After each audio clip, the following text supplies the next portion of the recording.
Allah Bapa, Putra dan Roh Kudus, terima kasih.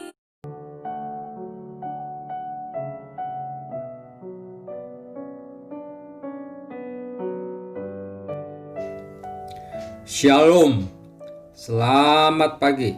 Sate pagi hari ini bertemakan doa tanpa kata. Berapa ratus perkataan diucapkan seorang dalam sehari? Mana ada orang yang menghitung jumlah perkataan yang diucapkan dalam sehari? Tetapi seandainya dihitung, mungkin jumlah itu akan mencapai angka ribuan. Seorang peneliti di Praha menemukan angka-angka yang menarik tentang jumlah rata-rata perkataan yang diucapkan orang dalam sehari. Angka-angka itu adalah sebagai berikut. Seorang pendeta 3.420. Seorang prajurit di asrama 7.420. Seorang pelajar SMP 8.760. Seorang istri 15.300. Yang paling banyak adalah seorang ibu mertua, yaitu 19.800 kata. Hidup kita memang penuh dengan kata-kata. Dari pagi hingga malam ribuan kata bertamburan dari bibir kita, dan bertubi-tubi pula kata-kata masuk ke dalam telinga kita. Begitu banyaknya kata-kata yang berhamburan, sehingga selalu ada bahaya bahwa kata-kata kita mengalami inflasi. Doa pun tidak luput dari bahaya inflasi kata. Kata-kata berhamburan dengan mudah dan murah dalam doa kita. Baik doa yang diucapkan nyaring maupun doa yang diucapkan dalam hati. Agaknya perlu dipertimbangkan supaya kita berhemat dengan kata dalam doa. Maksudnya, supaya dalam doa jangan seenaknya saja kita mengobrol kata-kata.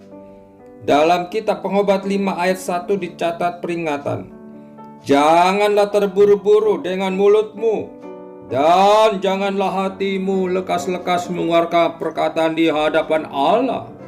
Karena Allah ada di surga dan engkau di bumi. Oleh sebab itu, biarlah perkataanmu sedikit. Tetapi, bukankah untuk berkomunikasi diperlukan kata-kata? Ya dan tidak. Kata-kata tidak perlu diperlukan untuk berkomunikasi. Ada kalanya komunikasi yang ampuh terjadi justru secara nonverbal.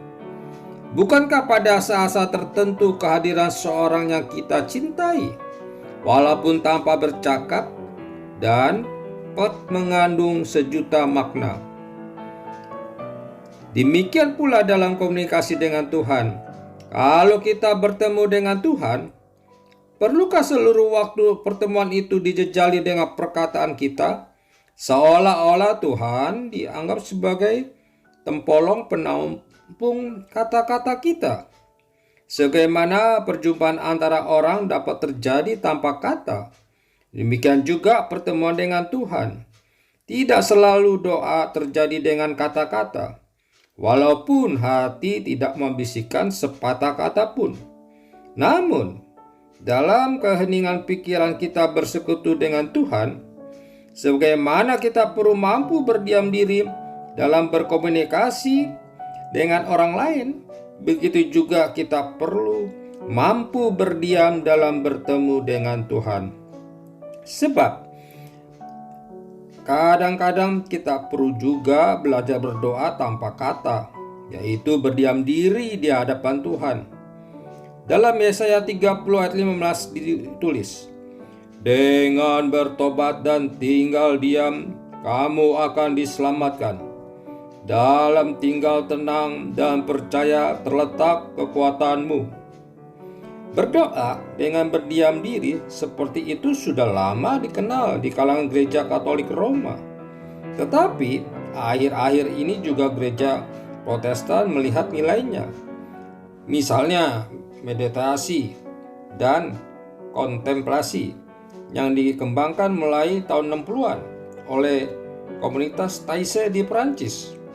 Hal ini bukan berarti bahwa kita perlu bertapa dan bersemedi. Sebab Tuhan dapat kita temui bukan hanya dalam suasana semedi, melainkan juga dalam hiruk pikuknya dan hingar-bingarnya hidup dan kerja kita sehari-hari. Bukan pula maksud saya untuk mengatakan bahwa kita hanya dapat berdoa dalam suasana sepi dan sunyi.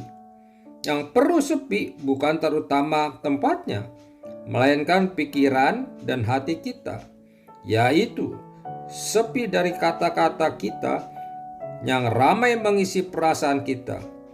Sebab tujuan doa bukanlah semata-mata mengeluarkan perasaan, misalnya meminta ini dan itu, mengeluh, dan sebagainya, melainkan pertama-tama untuk memasukkan perasaan Tuhan ada di sini. Mari kita berdoa. Bapa Surgawi, kami bersyukur dapat belajar dan memahami makna daripada doa. Doa bukan berarti banyak kata-kata, tetapi doa juga bisa merenung di dalam hati betapa besarnya anugerah Tuhan yang kami alami hari demi hari. Terima kasih ya Tuhan, bahwa renungan ini dapat menguatkan kami. Di dalam nama Tuhan Yesus Kristus kami berdoa. Amin.